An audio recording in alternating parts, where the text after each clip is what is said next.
বন্ধুরা, আজকে নিয়েছি দই কাতলা। এই দই কাতলাটা কীভাবে রান্না করেছি তোমাকে এবার দেখাচ্ছি।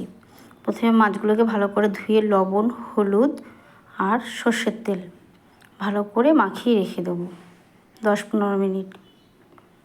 ভালো করে মাখিয়ে নিতে হবে। মাছগুলোকে মাখিয়ে রেখে 10-15 মিনিট রেখে দেওয়ার পরে এবার আমি একটা মাছের জন্য পেস্ট তৈরি করব। মশলা এর মধ্যে আছে কাঁচা লঙ্কা, শুকনো লঙ্কা, পোস্ত আর সাদা সর্ষে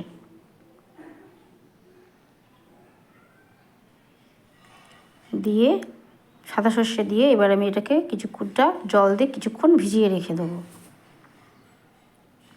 জল দিয়ে ভিজিয়ে রাখার পরে এবার আমি আলাদা আরেকটা পেস্ট তৈরি করব। 2টো টমেটো, মাছের পরিমাণে টমেটো 2টো আছে আর 150 গ্রাম টক দই আছে, দিয়ে এটাকে আমি আরেকটা পেস্ট তৈরি করে নেব। এবার যে মশলাটা ভিজিয়ে রেখেছিলাম সেই মশলাটাকে আমি বেটে নেব। কী কী আছে ওর মধ্যে আমি অ্যাড করেছি এবার চালমগজ আর আদা। মশলাটাকে পেস্ট করে নিয়েছি। কড়াইতে আমি তেল দিয়ে, সাদা তেল দিয়ে মাছটা যদি কড়াইয়ের মধ্যে লেগে না যায় তার জন্য একটু নুন ফেলে দিয়েছি। নুন দিয়ে এবার এই মাছগুলোকে ওর মধ্যে এক এক করে ভেজে নেব। খুব বেশি কড়া করে ভাজতে হবে না। এবার ওই ভাজা তেলের মধ্যেই আমি দেবো হচ্ছে শুকনো লঙ্কা আর গরম মশলা, এলাচ, লবঙ্গ, দারচিনি, এটা ফোড়ন দেবো। দিয়ে নিয়ে এবার যেই ফোড়নটা হয়ে যাবে এর মধ্যে আমি অ্যাড করবো যে বেটে রাখা পেস্টটা ছিল, পোস্ত, চালমগজ, আদা, লঙ্কা, সাদা সর্ষে, এটাকে আমি এর মধ্যে অ্যাড করে দেবো। এবার এই পেস্টটা দিচ্ছে হচ্ছে এটা হচ্ছে টমেটো আর দইটা, এটাও এর মধ্যে অ্যাড করে দেবো। দিয়ে ভালো করে একটু কষিয়ে নিয়ে এর মধ্যে এবার অ্যাড করবো পরিমাণ মতন লবণ আর হলুদের পরিমাণটা কিন্তু কম যাবে। দিয়ে আবার একটু ভালো করে কষিয়ে নেব। এর মধ্যে এবার আমি অ্যাড করবো একটু সামান্য চিনি, দিয়ে আবার একটু কষিয়ে নেব যতক্ষণ না মশলা থেকে তেলটা ছাড়বে। আর গ্যাসটা মিডিয়াম টু লো দিয়ে করতে হবে।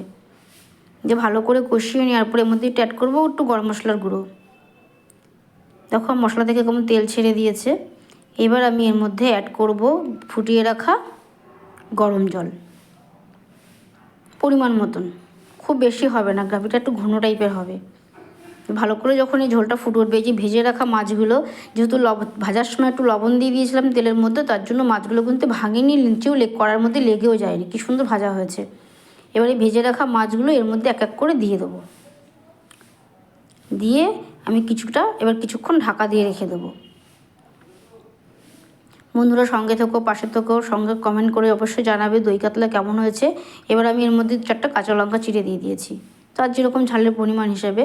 এবং নামানোর আগে আবার একটু শাহি গরম মশলা উপর থেকে ছড়িয়ে দিয়েছি। এইভাবে আমি পুরো দই কাতলা রান্নাটা কমপ্লিট করলাম। বন্ধুরা তো অবশ্যই কমেন্ট করে জানাবে কেমন হয়েছে রান্নাটা। আর আমার ইউটিউব চ্যানেলে বন্দনা রান্নাঘর আছে, অবশ্যই সাবস্ক্রাইব করে দিও।